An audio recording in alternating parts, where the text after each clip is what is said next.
So hey guys, welcome back to my channel. So this is the start of a new video series that I planned. Basically, I'm going to interview Asians with unconventional careers. And today we have Aimee here with us. Aimee is an Esfp MBTI YouTuber. Last time I had her on my channel and she was mistyped as INTJ because she wasn't sure of the cognitive functions yet. But now that she has figured out, she's actually ESFP. So Aimee, would you like to reintroduce yourself? I mean, honestly, you pretty much said that all, but yeah. Yeah, I am that MBTI practitioner that was an INTJ and has tested as INTJ many times, but just throughout typing other people and like discussing things with people, I have found out I'm a completely different type. And because I felt very enlightened by this, and I felt like a weight has lifted off of my shoulder for finding my own type, I help other people to do the same. So now I offer typing sessions as well, and of course my YouTube channel that provides MBTI content. Great. So also on my side, I'm currently selling merch on Teespring. So if you want to take a look, you can. I'm actually wearing one right now. So ooh, yeah, you can see it. Okay. Yes. So just check out the links below in the description box, and it's also in the comment section. Okay. So today I'm going to ask Aimee some questions about how she found her career path. So Aimee used to be working a full-time, like 9-to-5 job. So do you want to talk about, your job and how you made the transition to become an MBTI YouTuber? Yeah, it was actually not planned at all, but basically, yeah, like you said, I worked a very busy 9-to-5 job full time, very typical. Well, I wouldn't even call it 9-to-5. I worked as a retail sales manager for a long time. I've been in retail for like over 10 years, and half of that was as a manager. Yeah, so I've been in sales for a really long time, and then right before the pandemic had happened, or like the stay-at-home orders, I just quit my job kind of spontaneously because I just didn't really like the culture there. Personally, I just didn't like the idea of like, firing people and having these like uncomfortable conversations. So I thought, well, is there any way that I could like help people, but just by myself and not be associated with some kind of a company? So that's when I discovered typology for myself. But now I actually made it into like a whole like side gig, like a full-time side gig of typing other people and helping them discovering their personality type. So it just all kind of happened. Did not plan for this whatsoever. Yeah. By the way, I just realized that I think we are actually live because the setting, like yesterday I set it as private, but it just I think it was like a different setting in the daytime, so I hope you don't mind. But No, not at all. Yeah. So okay. Yes, I love surprises. Yeah, it happens. Like I realized that you have to like do the setting on the day itself and not like the previous day because Yeah, they assume that you're going live. So okay, no problem. so interesting. So how was your experience working there for 10 years? Because that's quite a long time in Yeah. retail management, and you were saying that you didn't feel very comfortable with the culture, but how were you able to experience it for a decade? That's quite surprising.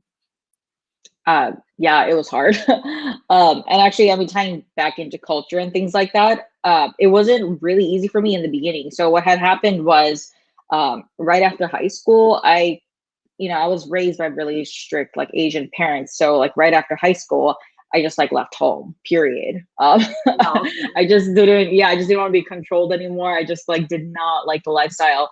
And I kind of just wanted to do my own thing. But just doing it by myself, I was able to actually like take out a student loan, go to college, do all of that. And then in the meantime, I was working in retail, just like as a part-time job. Turns out I was actually really good with sales and people management. So then I ended up just continuing that and branching off even after graduating from college and everything, but just in a management position, not as like a sales associate position. And yeah, and I just kind of grew my career from there. And it was really just kind of a journey since then. Like I honestly don't even know how it happened, but yeah, like that's pretty much 10 years of my life. Wow. So like you were saying that you were pretty good at the job, but you felt like the culture wasn't really the right fit for you? Exactly, right. Because I mean, I think that there's a difference between being good at a job and feeling fulfilled with the job. So those are like, Right. I think it's a completely different thing. So I was good at sales, yes, but did I particularly like it? No, not at all. I hated it. I hated the idea of selling merchandise to people that I didn't really care about. Um, I hated being in trouble or getting other people into trouble for not meeting their, sales goals or whatever. I just felt like, I mean, there's just some things that are out of our control. And I kind of had this mentality that, like, at the end of the day, we're not saving lives, we're fine. So I guess my care for it just was not there. And yeah, that's why I finally left. Yeah. So in the midst of making decisions, were there times during the 10 years where you felt like you wanted to try something new, or was it like later on in the career when you made the decision? And I'm also curious, like, did you try to find a substitute in the middle? And were there like, you know, struggles Yeah. during I that mean, period? yeah, no, I was not, okay, first of all, I was not working for the same company for 10 years. Hell no. There was a bunch of chaos in the midst of those 10 years. So in those 10 years, I had like moved all over the United States because I couldn't Wow. settle down on a place to live. Like I said, because I left home so young. So I had to like kind of get by. And like one thing about me, I will say, is that I'm the kind of person like I will just do anything to get anywhere. So I mean, honestly, I made it, I was able to like, you know, find people who are nice enough to let me stay with them here and there and stuff. And I was like traveling all over the United States and, but still working in the same career field. I wasn't working for the same company per se. But there was one company at the end that I stuck around for like 5 years. And that was like my bigger like management. That was like my adult job. It's like that was my adulting job that I like had to like be more responsible with. But even then, after 5 years, I felt so like restricted, and I was like, no, I can't do it. And so I just spontaneously just left that company. So Right, which is yeah, typical of the ESFP. yeah, So no, I feel yeah, like you make very daring decisions, yeah, and that's to kind say of the like least. a key thing. So, and also you are like more spontaneous with your decisions. Um, Yeah. so when did you actually decide to be the MBTI YouTuber, or like know that this is a right path for you? And like what was the process like for you? Well, I knew that there was an MBTI community. I knew that there were MBTI videos out there. I just didn't know it was so big, or it was such a big niche, I would say. So yeah, I had maybe I think middle of last year. That was when I first made my YouTube video. And up until that point, I was making like makeup tutorial videos and things like that, just because I was interested in it. Right, Like yeah, I I had, saw there was, that. yeah, Tell there me was that. no point to doing that whatsoever, but I had fun doing it. So that was just like my thing. But I had no, I kind of got the idea of how to generate an audience or like go viral in a way with my makeup videos. So then I was like, oh, okay. So why don't I just keep doing that, keep producing content that I like to do? And I just happened to produce a video or make a video about being an INTJ. I just like it just happened. And at the time when I made that INTJ video, that was like when I took the test off of 16 personalities. Like it was nothing professional. I had no intentions whatsoever.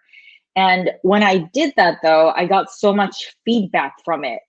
I mean, most of them, 90% of them were really good feedback, and the other 10% were like complete assholes. But it's like I just didn't know that there was such a big community and so much discussion around it. So I just continued, and then I realized that like I'm pretty good at this. Like I'm pretty good at relating to people and understanding people where they're coming from, understanding their uniqueness.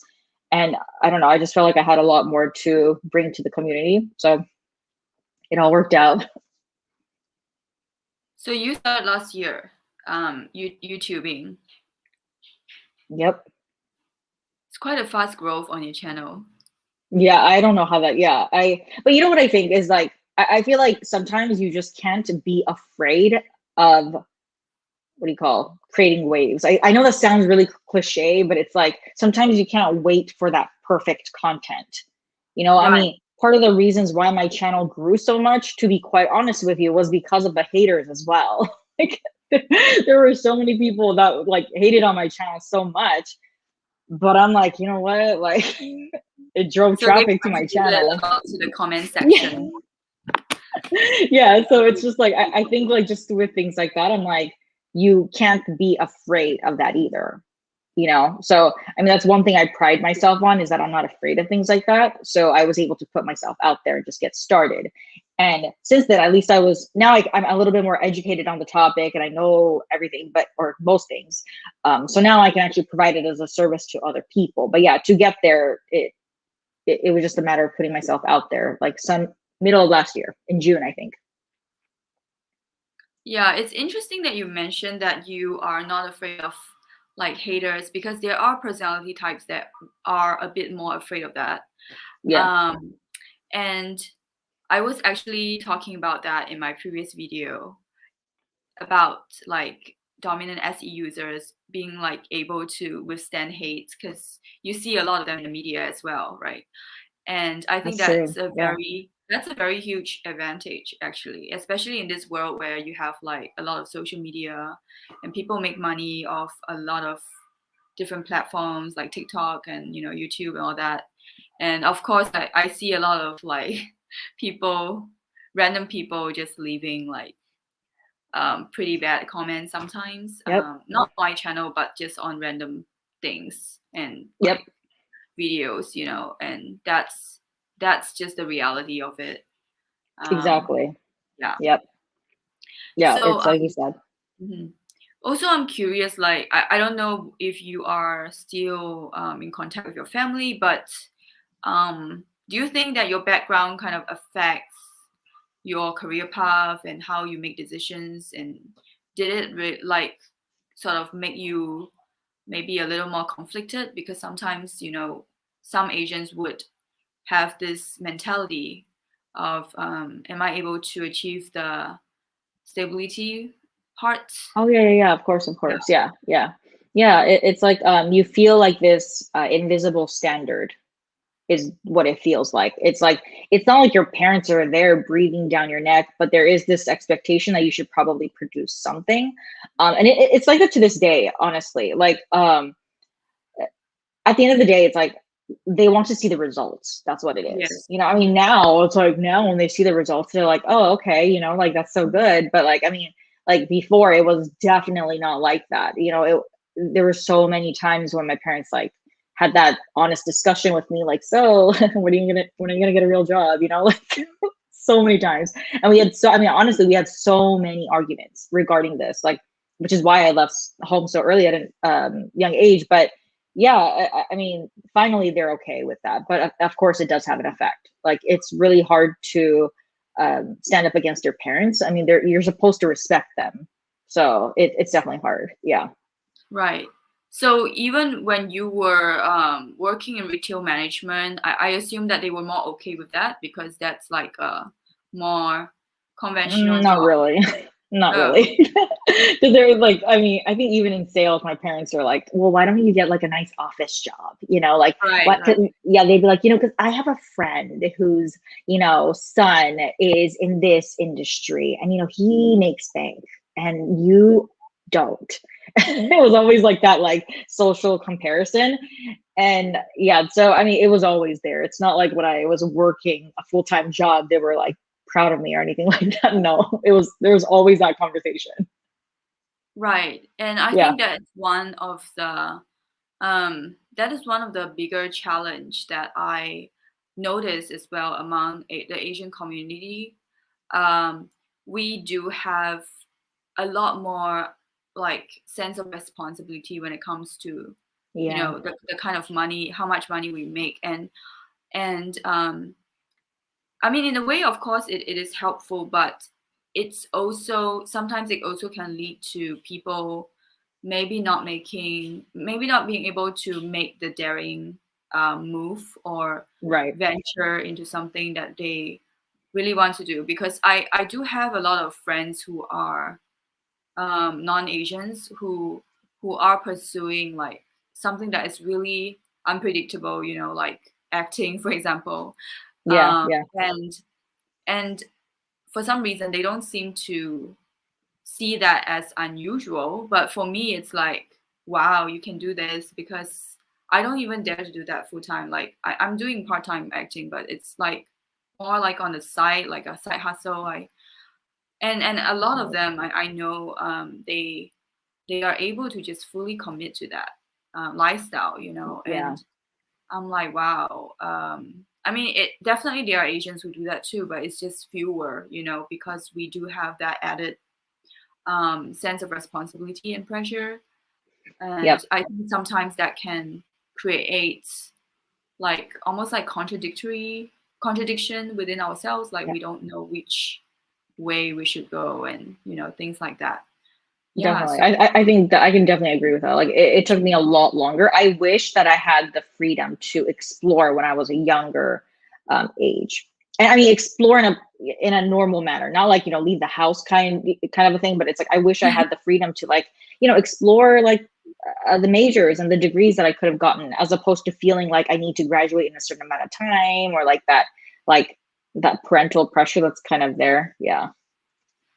yeah, and it also feels like, I don't know if you felt that way, but I kind of felt like I was being abnormal almost. Like Yeah, like I'm not I felt like a sure. rebel. Yeah. Yeah, I felt quite abnormal because I was thinking, I mean, looking around, I live in Singapore right now, but I'm Mhm. actually planning to get a master's of fine arts, and I took so long to make that Oh, decision. I yep. finally recently made the decision to try to, you know, apply for it. And of course, I'm still in the process of gathering documents and stuff, but I took so long to make that decision, like 3 years, but it's quite long because Wow. Mhm. I sort of knew that I wanted it, but I was like wavering, you know. I was like, what if I'm in poverty, and you know, like, Yeah, yeah. you know, all that concern. And yeah, I'm just there is definitely this thought at the back of my mind. And also I felt quite abnormal because there's so many of my friends and people I know like comfortably working in a 9 to 5, Right. with like, I mean, I'm okay with that too, but it's just I have like other passions going on, and it's hard to kind of have that mentality that it is a normal thing to have as well, besides like Yeah. having a 9 to 5. So like the alternative, but also not like struggling, you know.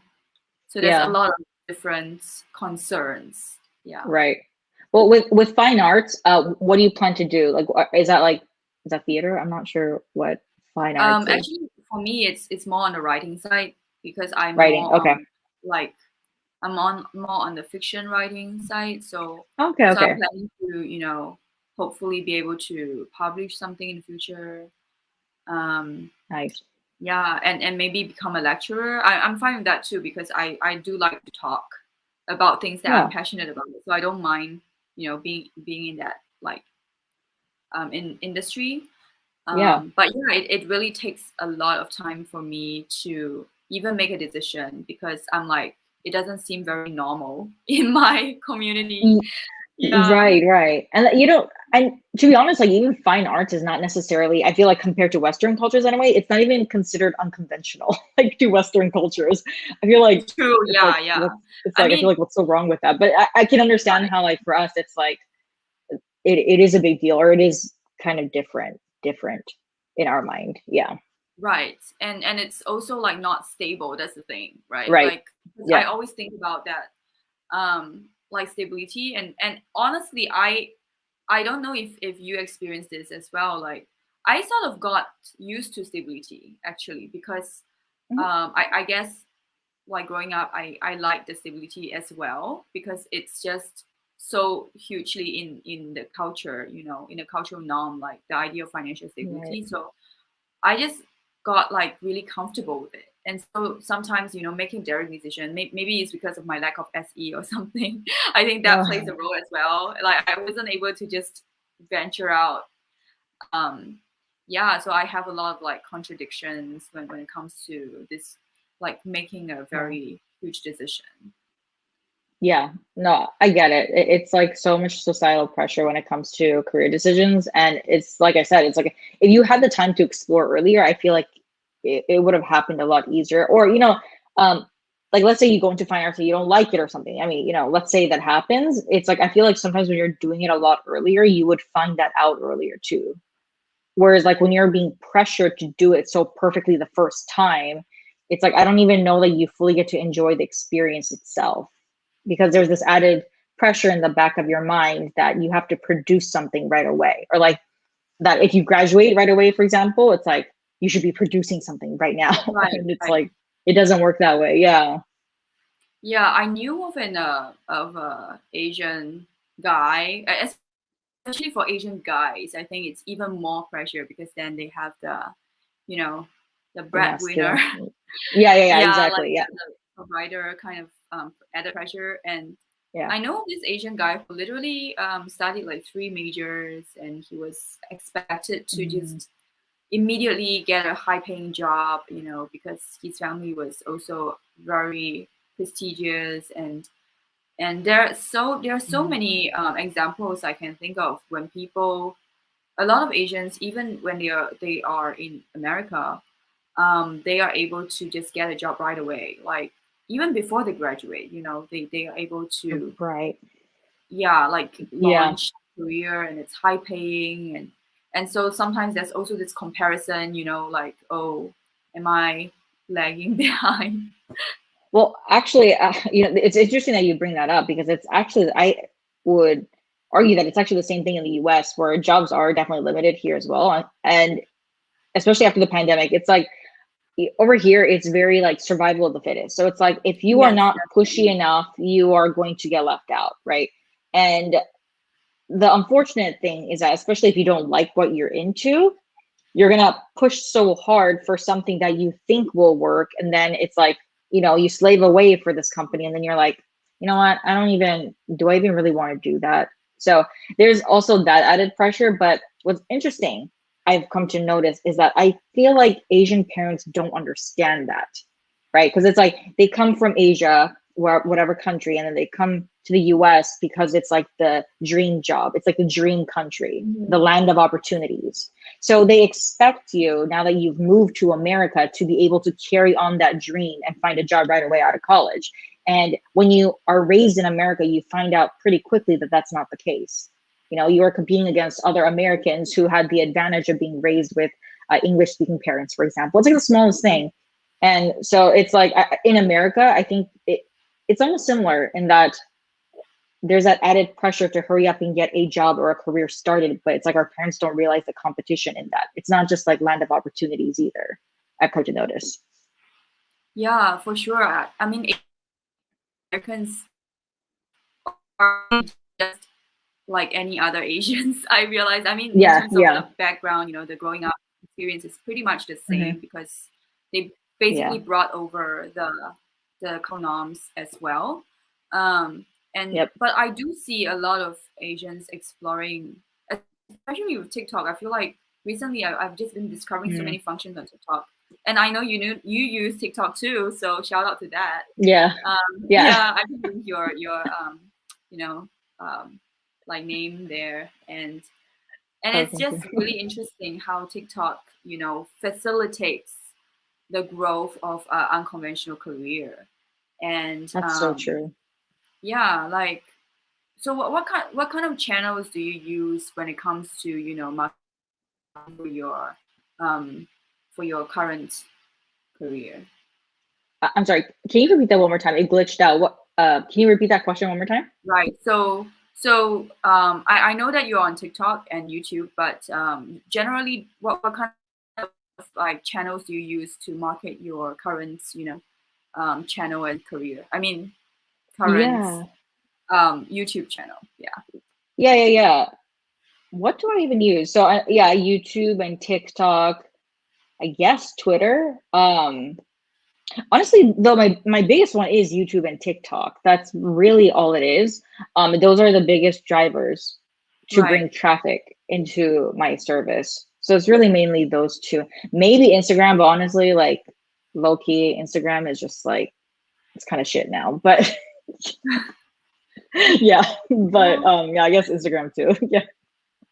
Yeah. Yeah. I think social media is really paving the way, for unconventional careers because I see people like Yeah. selling random stuff on it. Yep, that's true. Yeah. I don't think TikTok generates revenue. Does it generate revenue for you just being on there, like the way that YouTube has the ad? Because I'm pretty new to that, Mm. so No, uh, it does not. I think that TikTok right now is not at the stage where you can get monetized as easily, but I will say that it is the only platform in from my experience that allows you to go viral pretty quickly. And just right. going viral is enough to drive that traffic to your bigger revenue things, whatever, like maybe if it's a service or something, or if it's a YouTube channel that's making revenue or whatever. I definitely think that TikTok is pretty helpful in that. It's not something that like directly brings revenue though. But like TikTok's Right. also It it's also brings a traffic. Right. right. It's also a platform in which like people are younger there, like high school. So Yeah, very young. they're not the kind of people that are like, I want to get a typing session today. Yeah, it's like yeah, it's another crowd. Yeah, but it would be so fun. Like, I wish MBTI is more mainstream, because it explains so much of our behavior and our interests and Yeah, yeah. priorities. So Yep. yeah, I wish that's what high schoolers, would go for. I know, I know. I think that especially, the funny thing is like during this whole like these stay at home orders and stuff, especially around the world, I've come to notice that these typing sessions just like are really quick to come. And I think the reason for that is because people have the time to pause and actually like introspect. Even if you're an extroverted person, it's about really introspecting and finding yourself. And I True. in a weird way, I do think that now is probably the best time to do it. So that's just my Mm. opinion, but Yeah, because actually people always make the mistake thinking that introverts have to be a certain way and extroverts, right. never enjoy introspecting. But it's really a Yeah, mix because we do have the different functions in our stack, so we are able to use them whenever. So I can appear like as an extrovert sometimes, but I just need a bit more time to recharge. Um, yep. yeah, but definitely. And also, I would like to ask you, how do you how is the feeling different? So, when you said you were working in your past job that you Mhm. felt like there was like not enough fulfillment. So when Right. when you are working as a coach, of course there will be challenges in every, career path and stuff. Definitely. But how is the feeling different in your current path? That's a good question. I think it's the freedom. I honestly, it's the freedom to help people the way you want to help them without any kind of a corporate pressure behind you, because everything is run by money and corporations. So it's like even at the workplace in a corporate place, you are still working for somebody, and even though you might be doing your job to help other people or whatever you're doing, there is also that added pressure of like, yeah, cool. But are you making money? Or like, did this person meet their goals? And it's like, I have the freedom now to be able to help people the way I want to, without that kind of an external pressure. And thank God. I don't know that this is right for everybody, but I do think that like as an ESFP, that is really important. Like I cannot have that control. So yeah. Right. Mhm. Yeah, for sure. I do realize that I think EP types EP types in general. generally Yeah. gravitate Yeah. towards freedom. Yeah. Yeah. So, I see some ENFPs like totally just traveling the world with their job. I'm like, wow, jaw drops. I didn't know that was Yeah. It's possible, but jaw they drops. keep traveling. I don't know how Yep. they got the revenue either. Yeah. No, I don't know. I feel like with EP types, I've been reading that like NESE are like both action oriented functions, meaning they're very quick to like engage with things, whether it's ideas Mhm. and possibilities or if it's like experiences. So I do think that we have the ability to, in the face of danger, like we can kind of like maneuver around it Yes, for and sure. figure it out, so to say. Yeah. So like you don't really face like difficulty getting enough clients, and there's not like a lot of struggle in that aspect, because I your sales background also helps in a sense, right? Just Yeah, it expecting. definitely does. Yeah, it definitely does. Not really. Honestly, yeah, like I feel like I'm just always like moving on to the next thing and the next thing and the next thing anyway. So I kind of just like find my way around it. And I mean, thank God for typology, because I realized that that was actually one of my biggest strengths as an ESFP, as opposed to an INTJ, was my ability to do things. I don't know. I don't know in what world I thought I was an INTJ, but anyway, like as an ESFP, yeah, that's my strength. So Like to adapt. I think adaptability is theory speaking, yeah. INTJs are also pretty adaptable, but they are more like in a professional setting. They are more adaptable. Like in terms of yeah, jobs, because they are very TE focused. So they have like right. a work ethic driving them to to do anything, and finding pride in that. So I think that is helpful for them. But I think What? they are less likely to venture into, like, I don't know, like it depends Yeah, on yeah, person. yeah. Yeah, no, I agree. Well, one thing about NI users in general is that like I feel like NI users are very good at planning so far ahead. I know like a lot of Sometimes too INTJ. far.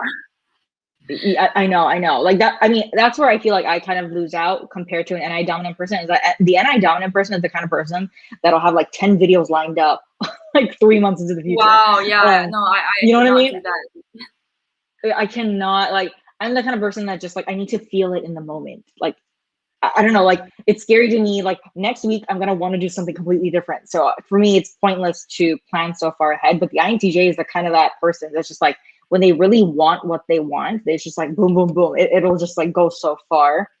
So Yeah, that's like an amazing thing about them. Yeah.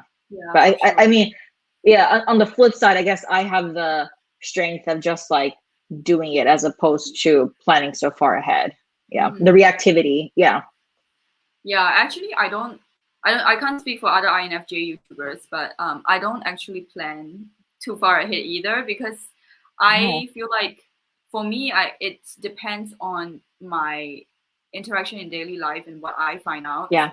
So it has to be, it has to be in a moment, because I have different encounters that inspires the content, and sometimes it's also like certain inspiration that just, like for example, this video series about the Asians and unconventional careers. I just recently thought of it, and Right. I wouldn't have thought of it like a few months ago.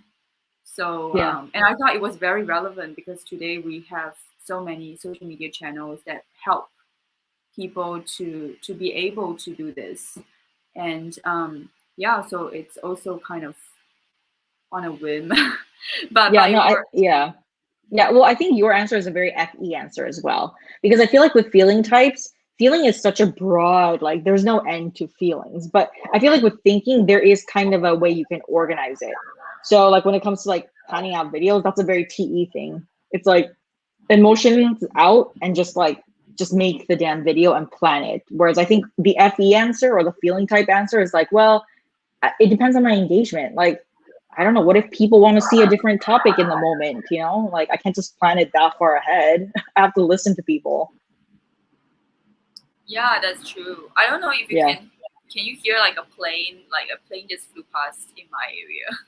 Yeah, I did, but it wasn't that loud for some Okay, because it's reason. pretty loud on my side. Like, yeah, it's just Yeah, in the I can morning, kind of because hear it. we kind of live near this like the airport. It's a very small Oh, country, so it's not that near, but we can still hear it. And yeah. it's weird. Um, yeah.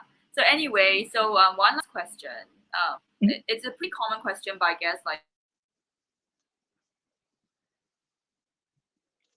Asians as Um, well as anyone who is still, thinking of what suits them. Um, so do you have advice or suggestions for people who are still not very sure of maybe what they want to do? okay. I mean, this is a very stereotypical advice, but it is to really just do it. That's it. I mean, It's a there's very no other way SE to put advice. it. I appreciate that Yeah, though. it's like, I need to do you that know, more I for think sure. it's just do it and be willing to ask for help when you need it. It's like no egos allowed because, I mean, make no mistake. Like I make like, I just like did this all by myself, but the reality is I also had to lean on a lot of shoulders to get that done. Right. So it's like, it's really just taking the ego out, and Mhm. being able to ask other people to help you. Like, Lord knows, I mean, like, I live with my husband, and it's like my husband supported me throughout all of this.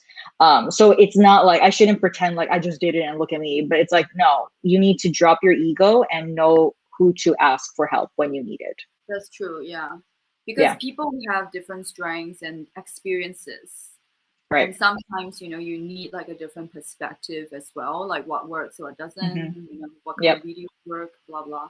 Your Yep. husband is in nursing, right? He has like He's a a nurse. Yeah. right. Pretty Now all the cool. people watching this are like, now the people watching this are just like, oh well, no wonder you can start your own thing then, because your husband is a nurse during the pandemic. Like yeah, he's like working all the time. But I mean, but even with that, it's like, I mean, yeah, I'm not gonna lie, like even financially, he supported me a lot throughout all this. And a lot of people, now I know like some people are gonna be like, well, no wonder, right? It's very easy to make excuses like that. But I think the reality is, not a lot of people are willing to be that like low of themselves or like drop their ego that much to ask somebody for help to do the things that you want to do. And I had like no shame in doing that because I knew that this is what I wanted to do. And so it goes back to my first advice of just do it. Yeah, you're gonna have to lean on a lot of shoulders. You're gonna have to live with your mommy and daddy for a lot longer, to save a lot more money. But if that's truly what you want to do, then I would say just do it. Yes. And Yeah.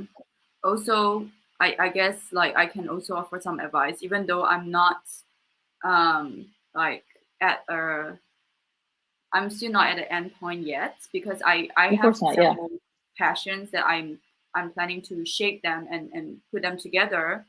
Yep. That's why I have this channel, because I think social media just helps to drive whatever that you have, you can, promote to Right. people and get to know about it. But yeah, I think another advice is really being committed, because that's an issue that I face. I have the Mm. limiting beliefs, and I'm not sure if you have that too, but I think you are definitely a lot more committed on your channel, which is why your channel is flourishing as well. For the So most it's part. really, yeah, it's really like the consistency and being able to just do it, really, because a lot of times when you have like, and I tends to overthink sometimes, Right. um, and I didn't have INTJs can kind of do it with the TE. They can Yep. really. I see I them agree. upload like 4 or 5 videos per week. I'm like, wow. I know. I'm like, y'all Have need to, you guys need to slow down. Yeah, I literally see them uploading 4 or 5 videos, and they still have Yeah. a job. Yeah. I'm like, okay, cool. Amazing, yeah. So Yeah. yeah, but for the rest of us, it's really also the being able to be committed, even if you have doubts. Sometimes just doing it helps a lot. Really, it just grows Yeah. by itself when you do it. Right. Yeah, It's like, regardless of your personality type, it's just as you said, it's like you kind of have to just do it. Like, yeah. get started at least. Yeah. Not think so much about like, oh, would this make it or would that? Just like do Right. everything. Yeah, Yeah. Just do really, it. It's okay. Just do and it. be your best at it. Like, Yeah. be committed to what you're doing. And yeah, Yeah. and I think Exactly. results, it will just show up like by itself. It doesn't need people to really look at it and like, Yeah, yeah. that's a very NISC advice actually. Is that like, as long as you have that like NI vision, I think that in my opinion as well, it's like everything else will just happen. As long as you just keep your eye on the prize. Yes. Yeah. Okay. Thank you so much, Amy, for Yes. Thank you your for having me. advice, as well as like your insights about the journey, about like agents and unconventional paths. And Yeah. remember to subscribe to Amy's channel. And also, if you like this video, remember to like and subscribe on my channel as well. And I'll see you Yes. sometime later. Thank you. Bye. Bye.